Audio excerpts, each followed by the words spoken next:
আসসালামু আলাইকুম। অবিরাম বাংলার সংবাদে সবাইকে স্বাগত জানাচ্ছি। আমি নাইম ফাথম মুবিন। শুরুতে বিআরবি কেবলস সংবাদ শিরোনাম।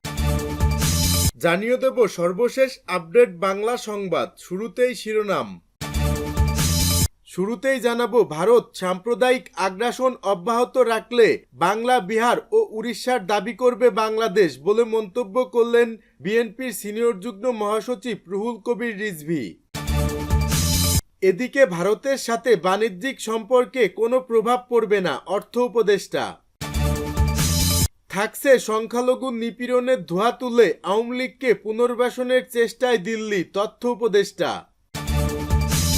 জানাবো, বাংলাদেশের মানুষ কারো দাদাগিরি পছন্দ করে না, জামায়াত আমির। আরও থাকছে, অতীতের যে কোনো সময়ের চেয়ে ঐক্যবদ্ধ থাকতে আহ্বান জানিয়েছেন প্রধান উপদেষ্টা ডক্টর মোহাম্মদ ইউনূস। এবং সর্বশেষ জানাবো, মিথ্যা অপবাদ দিয়ে বাংলাদেশের মানুষকে আবার বিপদে ফেলার চেষ্টা হচ্ছে বলে মন্তব্য করলেন মির্জা ফখরুল। এতক্ষণ শুনছিলেন সংবাদ শিরোনাম, এখন থাকছে বিস্তারিত। ভারত সাম্প্রদায়িক আগ্রাসন অব্যাহত রাখলে বাংলা, বিহার ও উড়িষ্যার দাবি করবে বাংলাদেশ বলে মন্তব্য করলেন বিএনপির সিনিয়র যুগ্ম মহাসচিব রুহুল কবির রিজভী। অশুভ ইচ্ছার মাধ্যমে ভারত সাম্প্রদায়িক আগ্রাসন অব্যাহত রাখলে বাংলা, বিহার ও উড়িষ্যার দাবি করবে বাংলাদেশ, এমন মন্তব্য করে বিএনপির সিনিয়র যুগ্ম মহাসচিব রুহুল কবির রিজভী বলেন, হিন্দু মুসলমান লড়াই করে দিল্লির দাসত্ব খান খান করে দেবে। ভারতে বাংলাদেশের সহকারী হাই কমিশনে হামলার প্রতিবাদে বুধবার প্রেস ক্লাব থেকে পল্টন পর্যন্ত মিছিল সমাবেশ করে বাংলাদেশ পূজা উদযাপন ফ্রন্ট। মিছিল পূর্ব সমাবেশে বক্তৃতা করেন রিজভী। তিনি বলেন, আগরতলায় বাংলাদেশের সহকারী হাই কমিশন ভবনে হামলা বড় আঘাত। বাংলাদেশ এই হামলার কথা মনে রাখবে। তিনি আরও বলেন, সাবেক প্রধানমন্ত্রী শেখ হাসিনার পতন মেনে নিতে না পেরে বিজেপির তল্পিবাহ হয়ে বাংলাদেশ নিয়ে অপপ্রচারে নেমেছে ভারতীয় মিডিয়া। বিএনপির সিনিয়র যুগ্ম মহাসচিব বলেন, বিজেপি গুড়া হিন্দুত্ববাদকে পুঁজি করে ক্ষমতায় এসেছে, তাই হিংসা ছড়ানো ছাড়া তাদের ক্ষমতায় টিকে থাকার কোনো উপায় নেই। বিজেপি বিদ্বেষের নীতি নিয়ে রাজনীতি করতে চায়।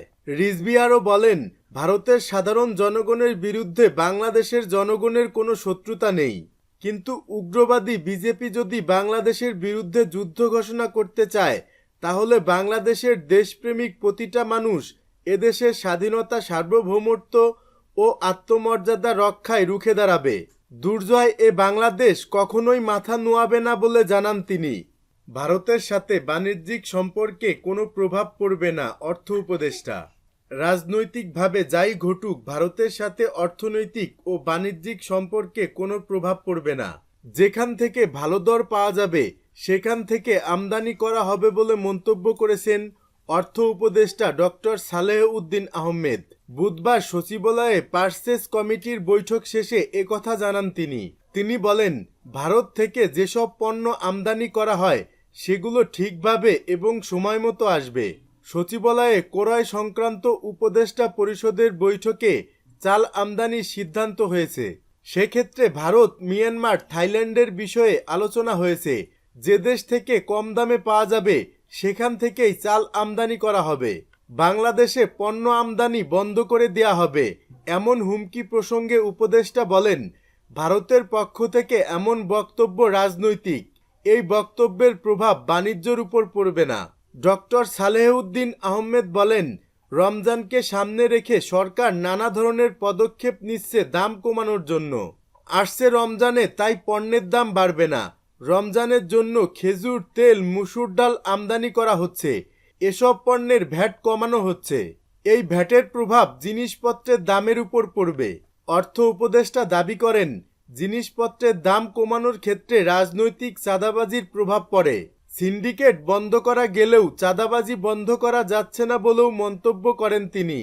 সংখ্যালঘু নিপীড়নের ধোঁয়া তুলে আওয়ামী লীগকে পুনর্বাসনের চেষ্টায় দিল্লি, তথ্য উপদেষ্টা। ভারতের শাসক গোষ্ঠী বিভেদের রাজনীতি ও বাংলাদেশ বিরোধী মিথ্যাচারে লিপ্ত রয়েছে বলে মন্তব্য করেছেন তথ্য ও সম্প্রচার উপদেষ্টা নাহিদ ইসলাম।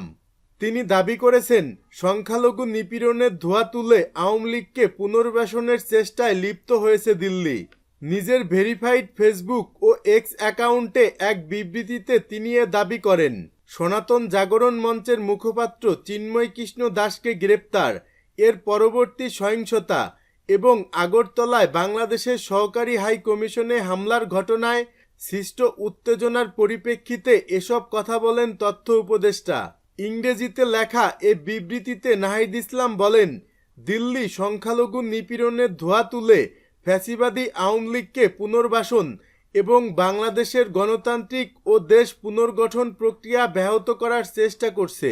ভারতের শাসক গোষ্ঠী ও হিন্দুত্ববাদী শক্তিগুলো দুই দেশের জনগণের মধ্যে গণতান্ত্রিক সম্পর্ক ও সম্প্রীতি চায় না। তিনি তার পোস্টে মনে করিয়ে দেন, ভারতের স্থিতিশীলতা ও অখণ্ডতা বাংলাদেশের স্থিতিশীলতা ও অখণ্ডতার সঙ্গে ওতপ্রোতভাবে জড়িত, তা ভুলে গেলে চলবে না। নাহিদ ইসলাম বলেন, বিজেপি বাংলাদেশকে ভারতের অভ্যন্তরীণ রাজনৈতিক ইস্যুতে পরিণত করার চেষ্টা করছে। এমনটি হলে তা ভারতের অভ্যন্তরীণ রাজনীতির জন্য ক্ষতিকর হবে। ভারত সরকারকে শুরু থেকেই আমরা জোর দিয়ে আসছি, বাংলাদেশকে আওয়ামী লীগের দৃষ্টিভঙ্গি দিয়ে দেখা বন্ধ করতে হবে এবং ন্যায় ন্যায্যতা ও পারস্পরিক শ্রদ্ধার ভিত্তিতে একটি নতুন সম্পর্ক স্থাপন করতে হবে। বাংলাদেশ হিন্দুসহ সব সংখ্যালঘু সম্প্রদায়ের পূর্ণ নাগরিক অধিকার, মর্যাদা ও নিরাপত্তা নিশ্চিত করতে প্রতিশ্রুতিবদ্ধ বলে পোস্টে উল্লেখ করেন নাহিদ ইসলাম। তথ্য উপদেষ্টা বলেন, বাংলাদেশ বিরোধী ও মুসলিম বিরোধী রাজনীতি ভারতের জাতীয় স্বার্থে কাজ করবে না বা এর ঐক্য অবদান রাখবে না। তাই আমরা ভারতকে বাংলাদেশের বিরুদ্ধে অপপ্রচার বন্ধ করে গণতন্ত্রের প্রতি সম্প্রীতি ও সম্মান বজায় রাখার আহ্বান জানাই। বাংলাদেশের মানুষ কারো দাদাগিরি পছন্দ করে না, জামায়াত আমির। বাংলাদেশের মানুষ তাদের মাথার উপর কারো দাদাগিরি একদম পছন্দ করে না বলে মন্তব্য করেছেন জামায়াত ইসলামীর আমির ডাক্তার শফিকুর রহমান। ভারতের আগরতলায় বাংলাদেশ সহকারী হাই কমিশনে হামলার ঘটনা প্রসঙ্গে তার নিজের ভেরিফাইড ফেসবুক আইডিতে দেয়া এক পোস্টে এমন মন্তব্য করেন তিনি। পোস্টে ডাক্তার শফিকুর রহমান লেখেন, ভারত নিজের দেশে তার প্রতিবেশী দেশের কূটনৈতিক মিশনের নিরাপত্তা দিতে ব্যর্থ। সেখানে সাম্প্রদায়িক সম্প্রীতির বাংলাদেশ নিয়ে কথা বলার কোনো অধিকার তাদের থাকতে পারে না। উল্লেখ্য, বাংলাদেশে সংখ্যালঘু হিন্দুদের উপর নির্যাতন ও চিন্ময় কৃষ্ণ দাসকে গ্রেপ্তারের প্রতিবাদে ভারতের ত্রিপুরা রাজ্যের আগরতলায় সার্কিট হাউসে অনুষ্ঠিত বিক্ষোভ সমাবেশের পর সেখানকার বাংলাদেশ সহকারী হাই কমিশনে হামলা চালায় একদল উগ্র হিন্দু। তারা বাংলাদেশের জাতীয় পতাকা নামিয়ে এনে ছিঁড়ে ফেলে এবং মিশনের সাইনবোর্ড ভেঙে আগুন ধরিয়ে দেয়। অতীতের যে কোনো সময়ের চেয়ে ঐক্যবদ্ধ থাকতে আহ্বান জানিয়েছেন প্রধান উপদেষ্টা ডক্টর মোহাম্মদ ইউনূস। অন্তর্বর্তী সরকারের প্রধান উপদেষ্টা অধ্যাপক ডক্টর মোহাম্মদ ইউনূস অতীতের যে কোনো সময়ের চেয়ে ঐক্যবদ্ধ থাকতে আহ্বান জানিয়েছেন। তিনি বলেন, বর্তমানে বাংলাদেশ কঠিন সময় পার করছে। ডক্টর ইউনূস বলেন, বৈশ্বিক ও কৌশলগতভাবে এখন কঠিন সময় যাচ্ছে। বাংলাদেশও এর ব্যতিক্রম নয়। অতীতের যে কোনো সময়ের তুলনায় দেশবাসীকে ঐক্যবদ্ধ থাকতে হবে।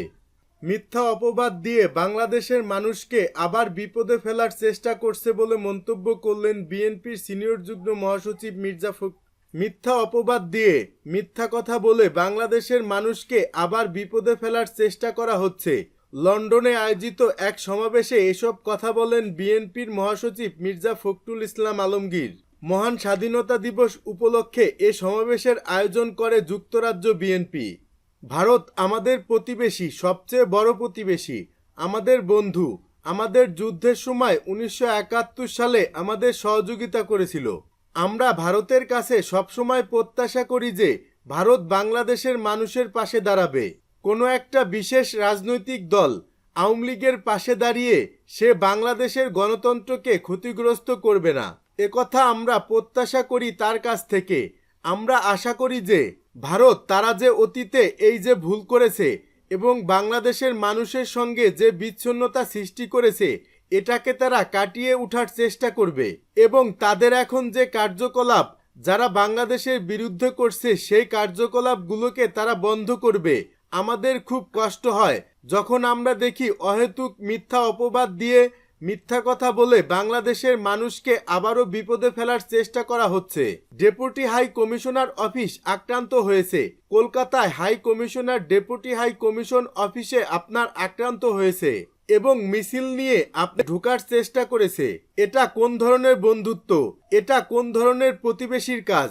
আমরা তাই আবারও ভারতবর্ষকে অনুরোধ জানাতে চাই, তাদের কাছে আমরা নিবেদন করতে চাই যে আপনি অনেক বড় দেশ, কিন্তু তাই বলে এই বাংলাদেশ যে যুদ্ধ করে স্বাধীন হয়েছে, যে সংগ্রাম করে লড়াই করে যে গণতন্ত্রকে আদায় করে নিয়েছে, যারা বুকে রক্ত দিয়ে তাদের অধিকারকে আদায় করেছে, তাদেরকে খাটো করে দেখে বাংলাদেশের বিরুদ্ধে দাঁড়াবেন না, কারণ বাংলাদেশের মানুষ কখনোই তা মেনে নেবে না।